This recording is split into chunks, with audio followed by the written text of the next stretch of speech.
Cancer से बचाव का टीका है, क्या आपने भी सुना है इसके बारे में?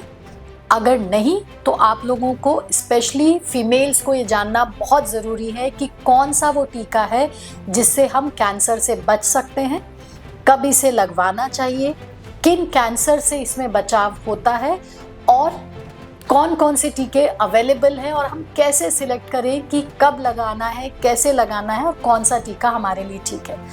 अगर आप भी इसके बारे में जानना चाहते हैं तो इस वीडियो को एंड तक ज़रूर देखिएगा।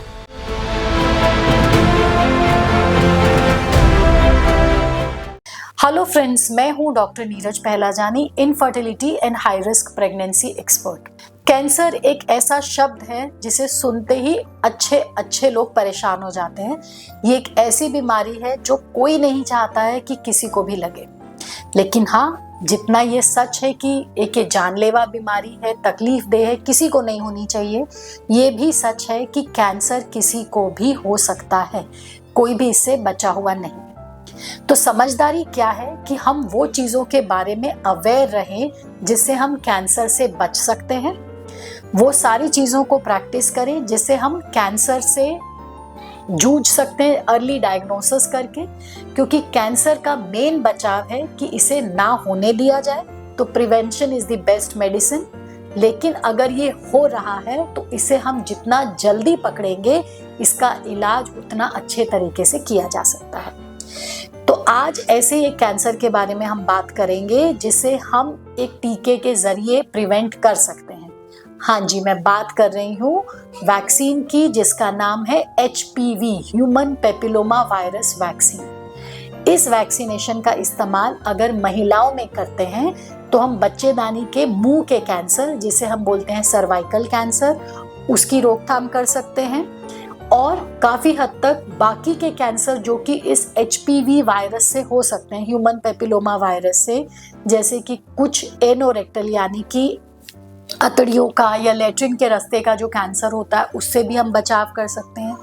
स्किन की कंडीशंस, जिसे हम बोलते हैं वॉट्स, पेपिलोमा वॉट्स, जिसमें इचिंग होती है, स्किन गंदी दिखने लग जाती है, या ये सेक्सुअली ट्रांसमिट भी हो सकते हैं, उससे भी इसका बचाव किया जा सकता है। और कुछ हद तक ओरल या थ्रोट, गले के कैंसर का भी बचाव, क्योंकि ये वायरस जो है गले के कैंसर्स के लिए भी रिस्पॉन्सिबल होती है, मुंह के कैंसर्स के लिए भी रिस्पॉन्सिबल होती है। तो इस वैक्सीन के इस्तेमाल से हम इन सब कैंसर से बच सकते हैं। अगला क्वेश्चन ये उठता है कि किसे इस वैक्सीन का इस्तेमाल करना चाहिए। अगर 9 to 14 ईयर्स की एज में लगा रहे हैं तो हमें 2 डोज लगाना है। 14 ईयर्स के बाद अगर हम इसका इस्तेमाल करते हैं तो हमें 3 डोज लगाना है। जब हम 2 डोज लगाते हैं तो पहला डोज जो है, अगर हम आज लगा रहे हैं तो उसे हम बोलते हैं 0 डोज, और सेकेंड डोज जो है उसके 6 मंथ के गैप पे लगेगा।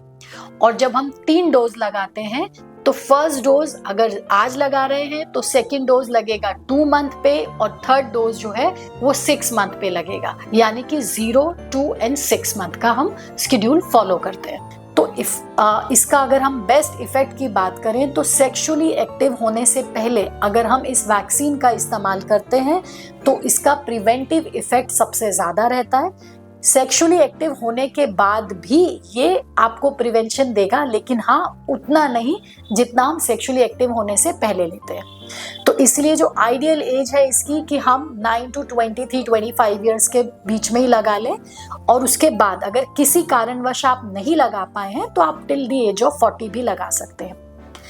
ये वैक्सीन 2 तरीके के होते हैं, एक होता है क्वाड्रावेलेंट वैक्सीन, एक होता है नैनोवेलेंट वैक्सीन।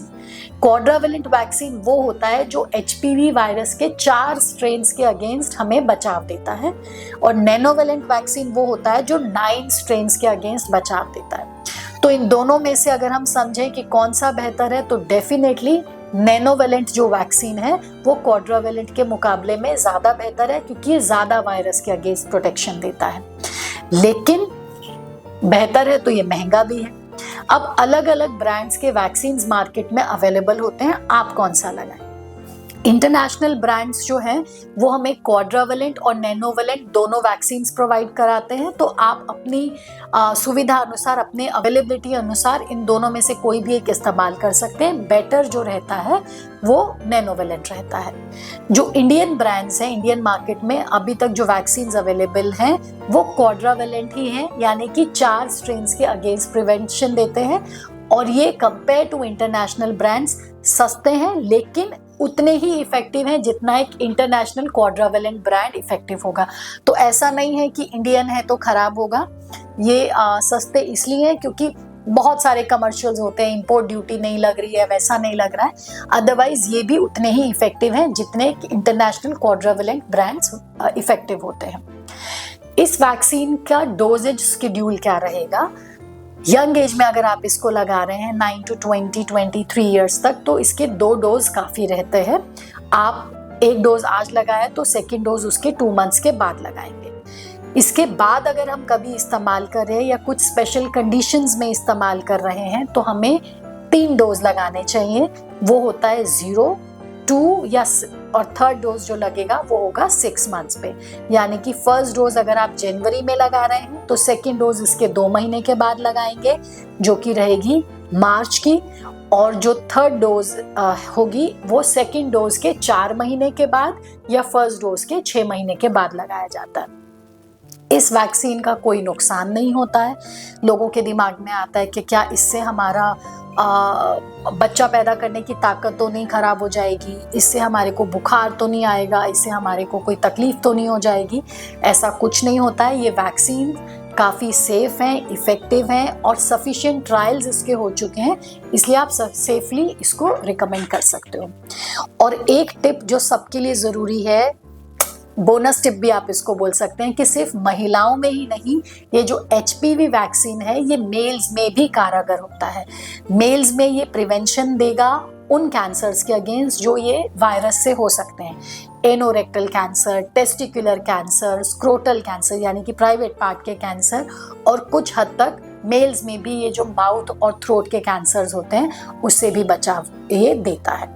तो मेल्स में भी इस वैक्सीन का इस्तेमाल किया जा सकता है, लेकिन हाँ, इसमें अभी थोड़ा सा डाउट है कि वो ब्रांड्स जो हम फीमेल्स में देते हैं क्या वो मेल्स में भी उतनी इफेक्टिविटी के साथ दिए जा सकते हैं, या उनके लिए कोई और ब्रांड हमें इंट्रोड्यूस करना पड़ेगा। तो आपको अगर मेरे द्वारा दी गई इंफॉर्मेशन अच्छी लगती है, इंफॉर्मेटिव लगती है, वैल्यूएबल लगती है, तो प्लीज़ इस इंफॉर्मेशन को सबके साथ शेयर करें, क्योंकि कैंसर का सबसे बड़ा इलाज है प्रिवेंशन, जागरूकता, अवेयरनेस। तो प्लीज़ ये वीडियो ज़्यादा से ज़्यादा लोगों के साथ शेयर करें, हमें कमेंट करें, चैनल को सब्सक्राइब करना ना भूलें।